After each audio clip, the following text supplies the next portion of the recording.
Dear students, welcome to Lecture 3, Motor Control Theories.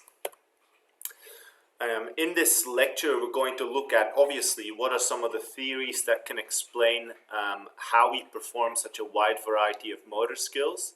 We're specifically going to focus on a concept called open and closed feedback loops as an easy way to describe how we control a variety of motor skills. We're going to identify two different types of motor control theories, motor program-based theories, and dynamical systems theory. And we're going to describe the difference between motor program-based theories and dynamical systems theories, specifically by looking at the transition of walking to running in humans. So first of all, if we look at all of these skills, right? All of these skills can be performed by a single performer to a reasonable extent. But the question that we should ask ourselves is, how is it possible that we can control as human beings such a wide array of motor skills to such a great extent, despite the fact that they all require different levels and types of control? So if you'd ask the same person to hang in the rings, to shoot a rifle, to throw a handball against the goalkeeper, they'd all be able to perform these motor skills to a reasonable extent. But, of course, not expertful, but to a reasonable extent. And we should really ask ourselves, why is it that we can control such a wide variety of motor skills? And one way of looking at that is to look at the theories that underpin motor control. Right? And those theories, they're not just theoretical constructs.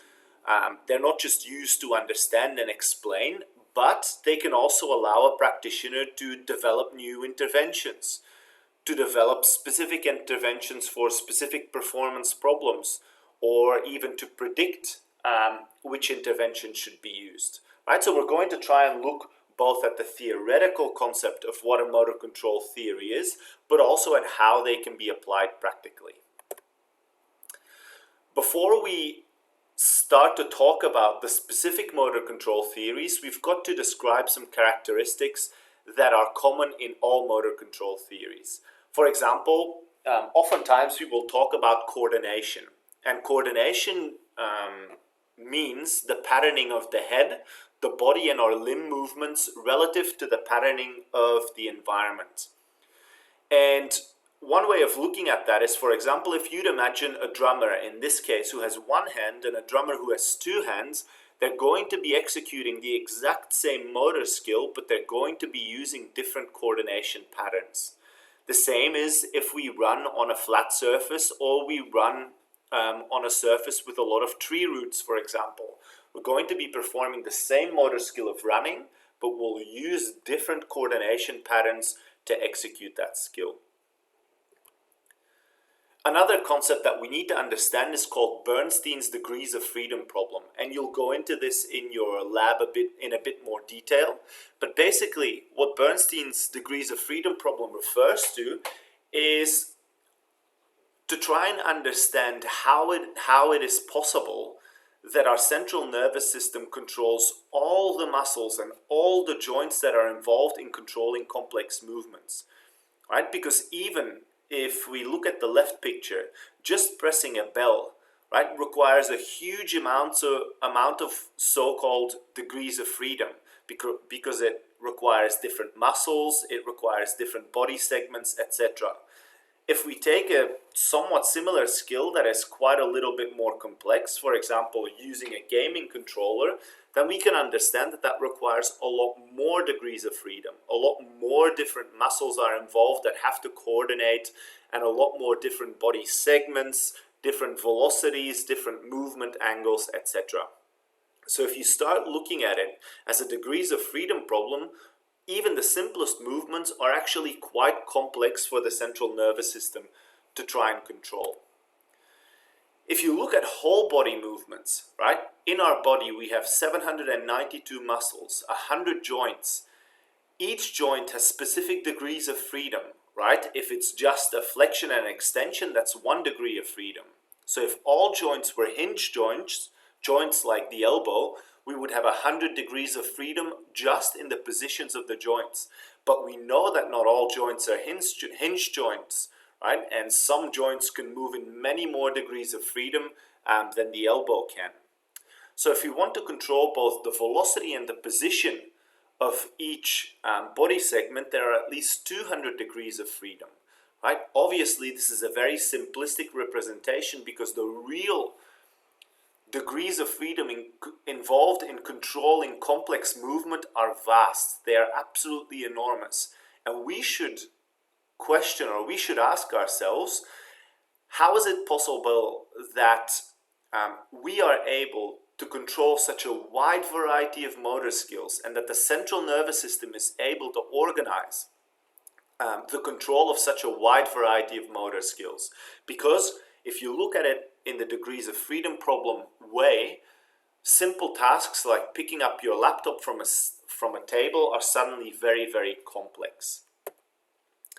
And the degrees of freedom problem basically arises when a system is really, really complex, and that really complex system needs to be organized to produce really coordinated results. So if you imagine the cockpit of a helicopter or a plane, right, that has a massive amount of degrees of freedom, all different buttons that do different things. If you press one button but not the other, a certain action appears, and the other way around. So it's a hugely complex system, but still we are able to produce a really coordinated flying behavior from that.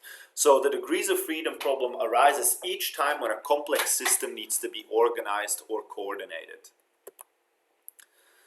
And in order to exhibit skilled control, our central nervous system somehow has to overcome that complexity. It has to overcome or solve the degrees of freedom problem.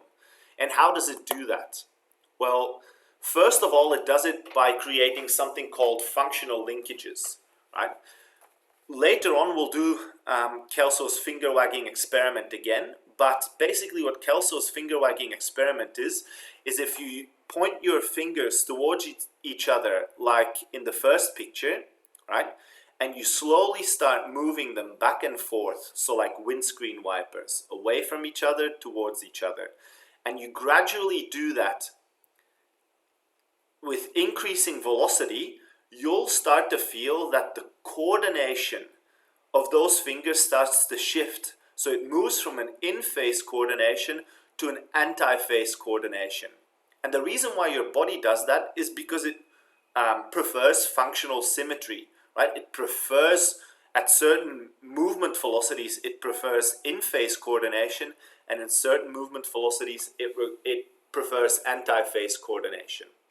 Now, once we understand that, once we know that coordinated states or states of coordination can appear and disappear when we're moving, right, we can think of it a little bit, or we can think of functional linkages a little bit like a car, right? A car has a steering wheel and all kinds of different inputs that make it reasonably complex, right?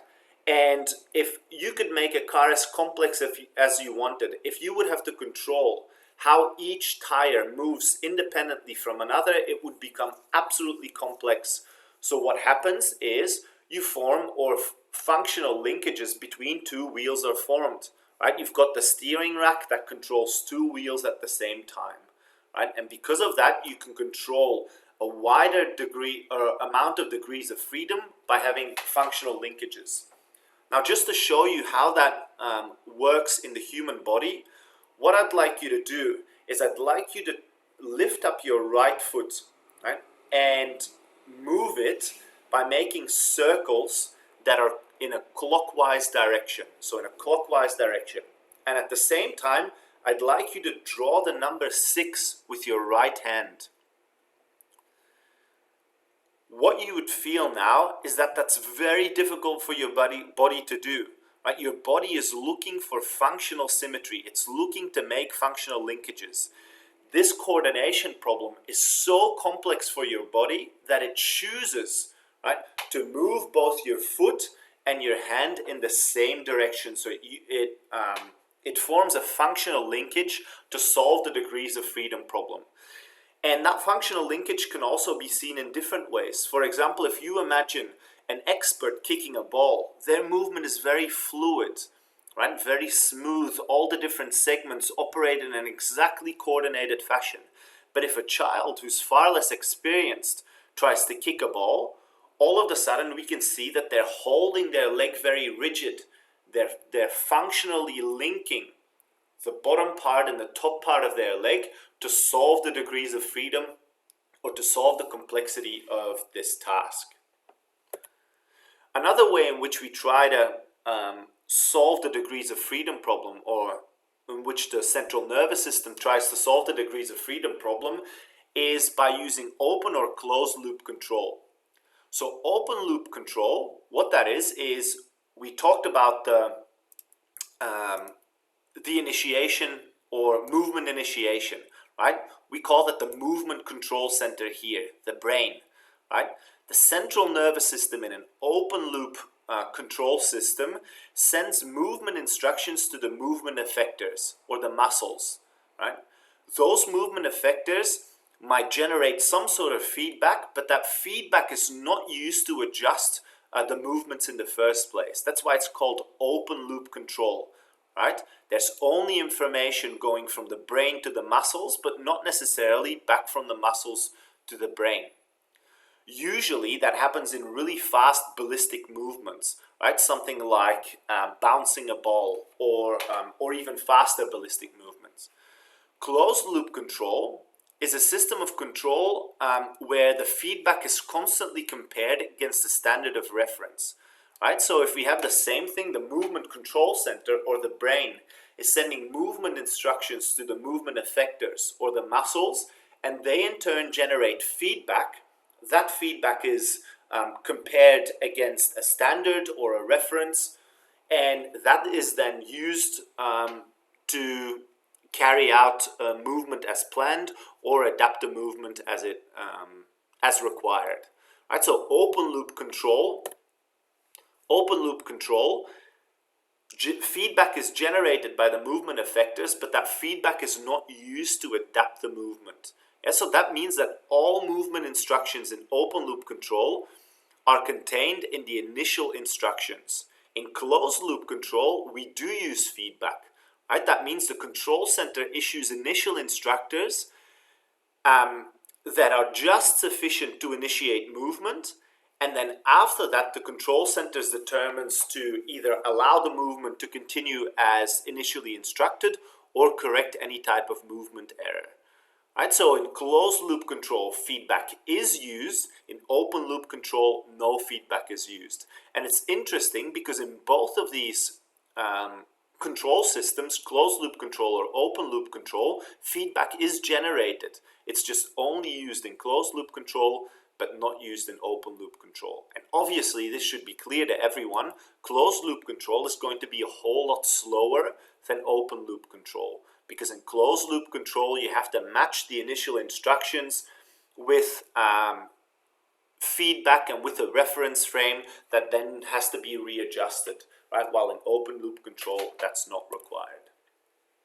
Now, to see if you understand what open and closed loop control systems are, I'd like you to solve this mystery. And what I'd like you to do is I'd like you to send the answer of that mystery to my email. You don't have to, but it's a really good exercise to see if you understand the involvement of open and closed loop control in motor control, right? So the story is George Russell Weller is 86 years old, and at one point he decides to get into his car, and he's going to the local farmers market in Santa Monica in the States. But what happens once he gets in his car is he is going towards the farmers market, and all of a sudden witnesses can see him speeding up. Right? He's continuing to accelerate, and he ends up actually killing a lot of people inside this farmer market. Now, what I'd like to know from you is, why did this person, George Russell Weller, continue to accelerate and drive through the farmer's market? And also, why was he never convicted of a crime? Why was this considered an accident rather than a deliberate crime? Right? So I want you to use the terms open feedback loop and closed feedback loop to solve that mystery, and then email me what happened on my email address, and I'll be in contact with you there. So now that we kind of understand the degrees of freedom problem, what it is, and how our central nervous system either uses functional linkages or open and closed loop control to try and account for the complexity in movement, we can look at two specific types of theories. The first one is a motor program-based theory, where a motor program provides the basis for organizing, initiating, and carrying out an intended movement. Or we will look at dynamical systems theory. It's also sometimes referred to as dynamic pattern or dynamical pattern theory.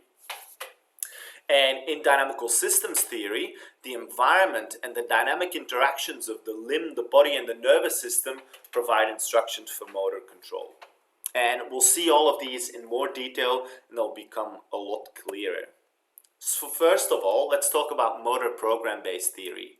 Well, motor program-based theory basically says that once someone has the intention to throw, or once someone has the intention to move, to perform a motor skill, a motor program is retrieved from memory, executed, and then the execution of the throw is completed.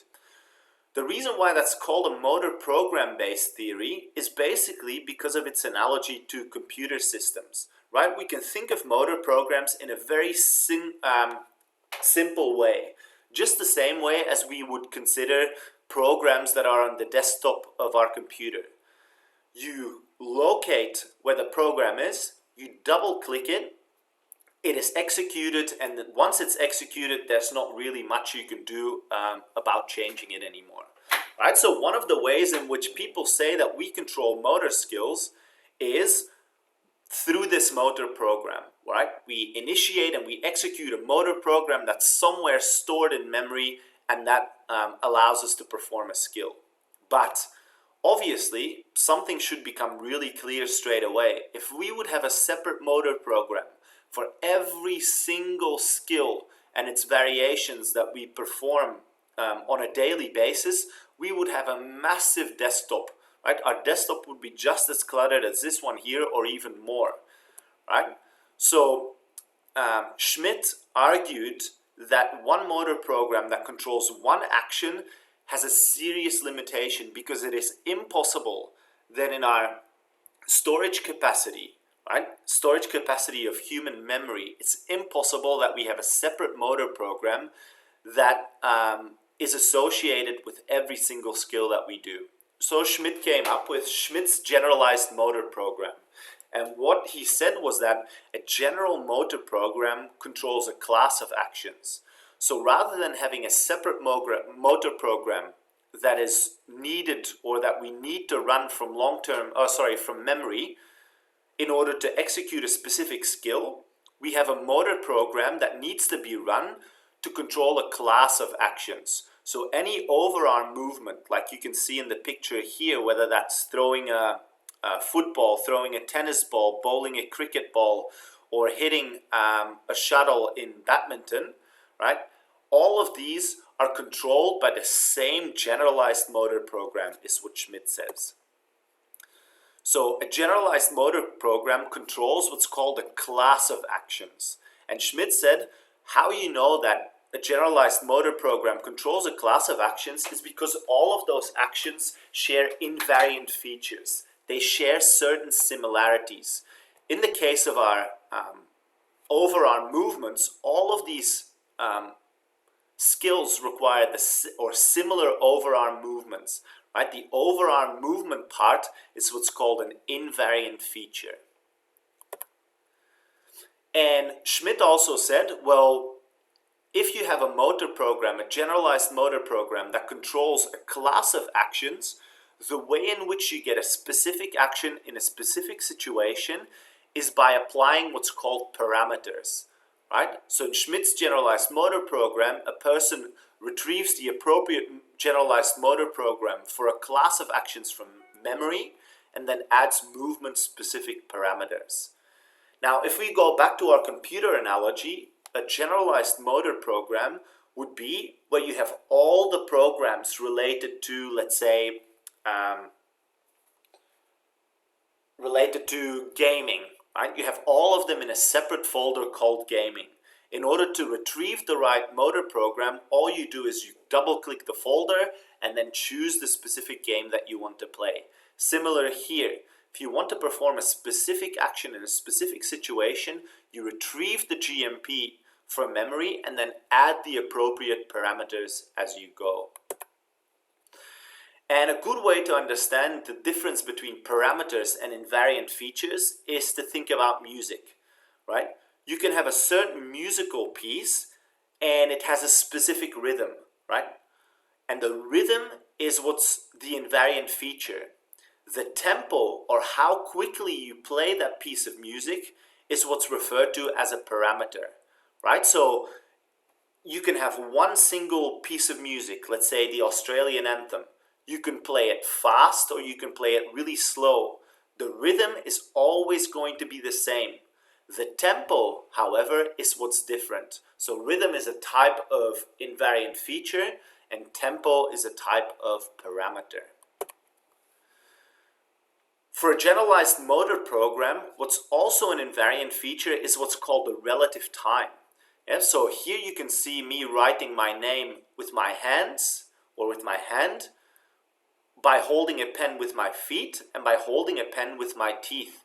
And what you can see is that my writing still shares some invariant features. For example, the relative spacing between my letters is more or less similar. The way I'm drawing my J is more or less similar. Right? The way I'm drawing my letters, the size with which I'm writing is more or less similar. So what I'm saying there is that whether I'm writing with my hands, with my feet, or with my teeth, I'm using the same generalized motor program to do so. So if an action requires a motor program or a generalized motor program to run, the relative time in that action is invariant. Let's compare two types of locomotion, right? In this Shapiro study, what they did is they divided walking and running up into the same phases. And you can read the phases here on the description of the study. But basically, when they looked at the relative time required for each one of those phases, they saw that the relative time for walking or for running was different. For example, F refers to the flexion phase, and that which is from toe off to the beginning of knee extension, is a lot shorter in relative terms than it is for running, where it's so much greater. And what these researchers decided from this information was that walking and running are not governed by the same generalized motor program. They are governed by two different generalized motor programs because they do not share invariant features. Again, here the concept of relative time is quite easy because if we look at this diagram, right, we can see that there are four phases. You can't see it really well on this screen apparently, but let's say that someone is trying to type a four-letter word. Let's say that it's love, right? At a normal speed, it takes them 30% of the time to type the L, 20% the O, 40% the V, and 10% the E. When they type faster, the absolute time is only 5 seconds, but the relative time required to type each one of these letters is exactly the same.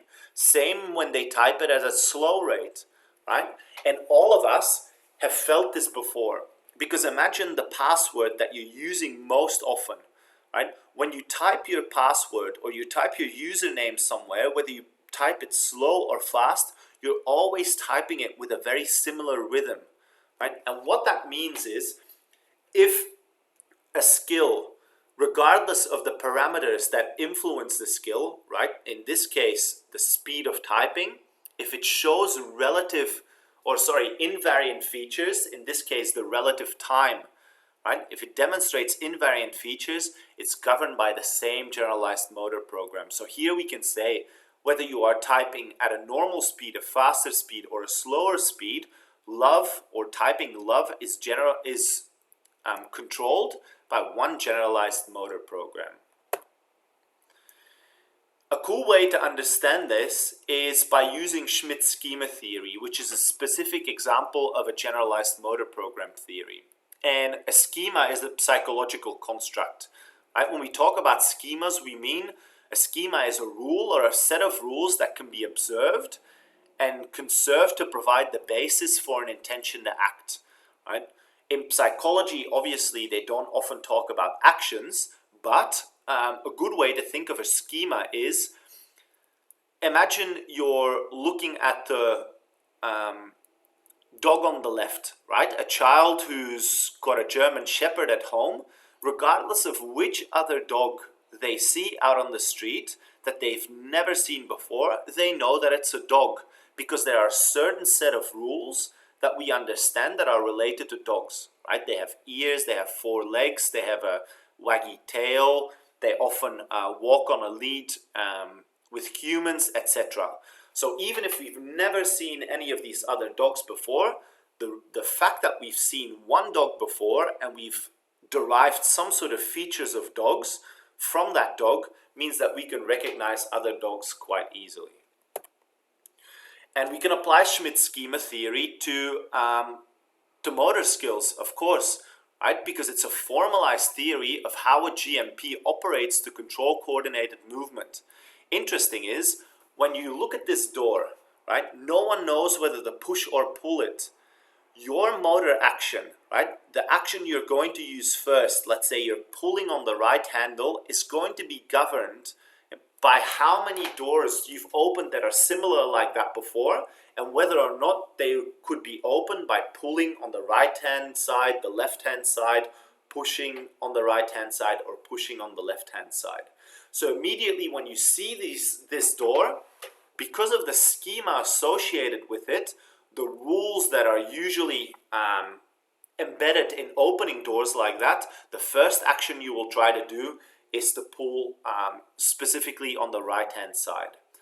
The second way in which we can describe Schmidt's schema theory, which you've all seen before, is when escalators are not actually running, right? When they're not actually walking, when they're not actually running, when they're not operating, when you step on an escalator for the first time, you have this really strange feeling, right? It feels really weird because we are so used to step onto an escalator and move our body in a particular way to walk up, right? We are so used to it that once it doesn't operate, it makes us have a strange feeling, right? So Schmidt's schema theory is a way in which we can explain how it is possible that we can generate actions based on specific experiences or memory representations of things that we've done in the past.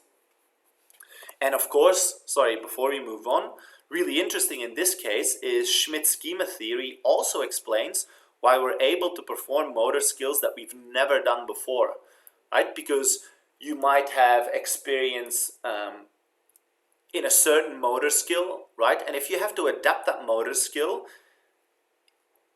if we would just have motor program theory itself to try and explain how we perform skills we haven't done before, that wouldn't work because we would need memory representations of those skills stored in memory, which means we would have had to execute that particular skill before. But thanks to Schmidt's schema theory, we can actually say that if we've performed a similar skill or a skill that has some similarities with the one that we intend to do, that we should be able to execute the new skill as well, even if we haven't practiced it before. Second is dynamical systems theory. So again, if we think about Kelso's finger wagging experiment, let's do it again. Let's move our hands or our fingers extended like that, like windscreen wipers. And let's gradually increase the velocity with which we move our fingers back and forth. What you will feel is that even though you're moving in phase at first, as you increase the velocity, you start to move out of phase, right? There's this weird in-between coordinated state that's not really coordinated, feels really messy, but then you get back into out of phase coordination, right? So this should be different. It's in phase and then gradually faster, not out of phase. So what that demonstrates is that stable states of coordination occur, and they are a result of a change in movement velocity, right? And that's exactly what the dynamical systems theory is. So a linear change in movement speed or a linear change in a control parameter causes a nonlinear change in phase or out of phase coordinated behavior, right? And we can describe that as we start in a very coordinated state, then we go into this transitional phase, and then we end up in a coordinated state again, all as the result of a linear change in movement speed. So a way to describe the dynamical systems theory is to say that a linear change in a control parameter, in this case speed, a linear change in a control parameter results in a nonlinear change, in a nonlinear state change in an order parameter. This shouldn't be control, it should be order. Let me change it on screen so you know forever. Order parameter. Yeah, so a linear change in a control parameter leads to a nonlinear change in an order parameter. And because of that, very distinct patterns in behavior are visible, right? In this case, it's a very simple experiment that only requires 1 degree of freedom, but in the finger wagging experiment, we either had a clear in-phase coordination pattern or an out-of-phase coordination pattern. And what the dynamical systems theory says is that we self-organize into these stable attractor states, right? We call those attractor states, the in-phase movement or the out-of-phase movement. So we self-organize into these stable, steady states instead of being specified by a motor program. And what's interesting is that in dynamical systems theory, attractor states are always very energy efficient ways of performing a skill, right? You're always looking for the most energy efficient coordinated state. Now, let's try and delve into that a little bit deeper, because I understand dynamical systems theory can be quite difficult to understand. So when we talk about attractor states, we're talking about stable behavioral states of a system, right? They're preferred behavioral states when performing a skill, a preferred way of kicking, a preferred way of running, a preferred way of performing a motor skill. An order parameter is a specific variable that defines the overall behavior of a system. In this case, the order parameter is either in-phase coordination or out-of-phase coordination in terms of Kelso's experiment.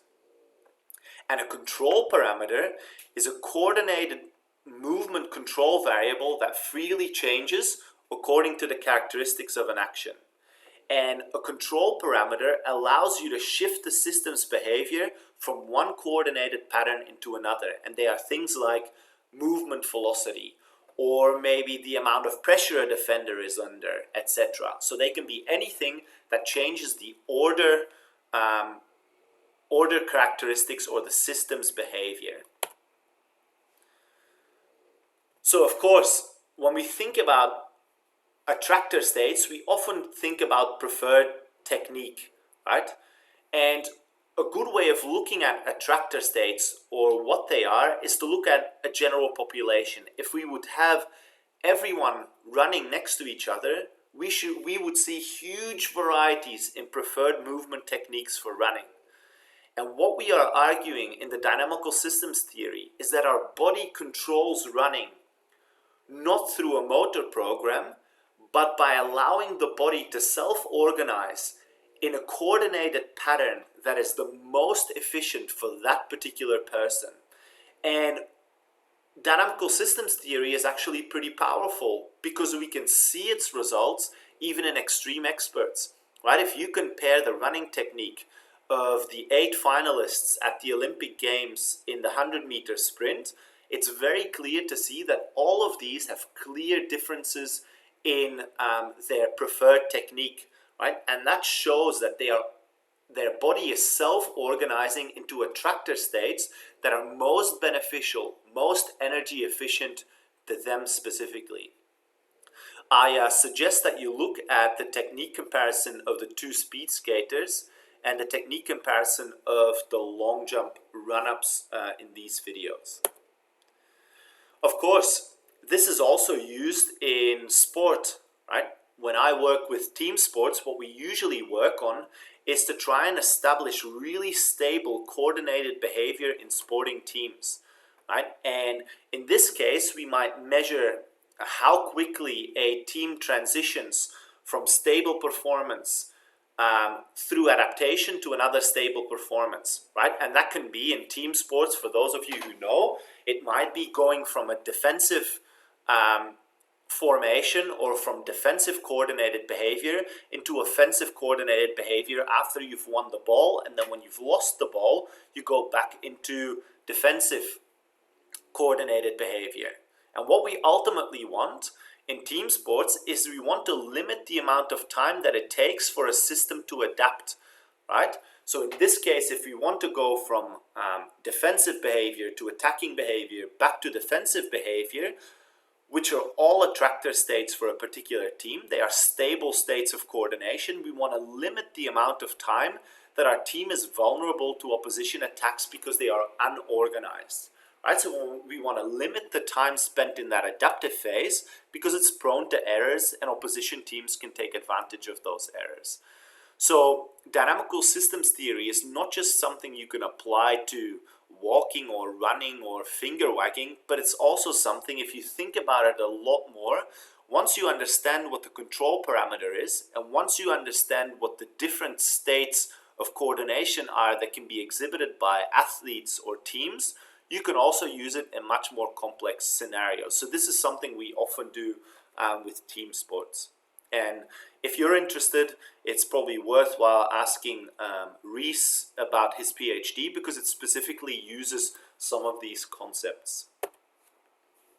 Right, so for example, if a team has a stable performance on an oval large field in Australian rules football, we want them to quickly exhibit stable performance on 75% of the original field size, and then when we transition back to a stable performance on an oval large field, we want them to quickly adapt as well, because ultimately team sports is an adaptation of one coordinated state separated by this really adaptive messy phase to another coordinated state, another messy phase.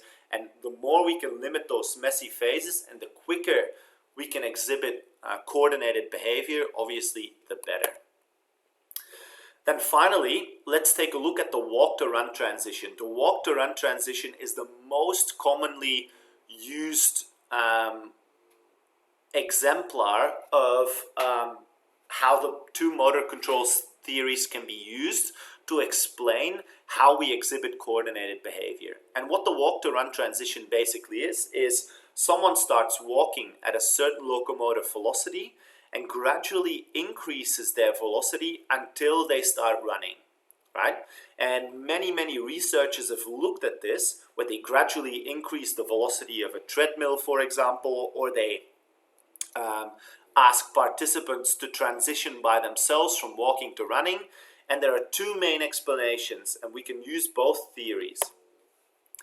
If you'd use a motor program-based theory, you'd say that walking and running uses two different motor programs because, as we saw before, they have different relative times. So the walk-to-run transition occurs because one chooses to initiate the motor program of running. One chooses to change to running. However, and according to me, much more applicable here is dynamical systems theory. So dynamical systems theory says that interlimb and body coordination self-organizes as a function of environmental conditions. So in this case, remember we said a linear change in a control parameter leads to a nonlinear change in an ordered parameter. So as movement velocity or speed increases linearly, another pattern emerges, right? We transition from walking to running. So the walk to run transition is the result of a linear change in the control parameter, the locomotive velocity, and results in one of two stable patterns, either walking or running, separated by that transition period or that adaptive period, which is oftentimes a skip or a hop or a double step, something like that. So if you want to understand dynamical systems theory, go in your backyard, start walking at a slow velocity and gradually increase. And you will feel that at some point, your body automatically changes to a more energy efficient or economical attractor state. Because after all, if you still walk at 7, 8, 9 kilometers per hour, it is highly inefficient for your body to do that.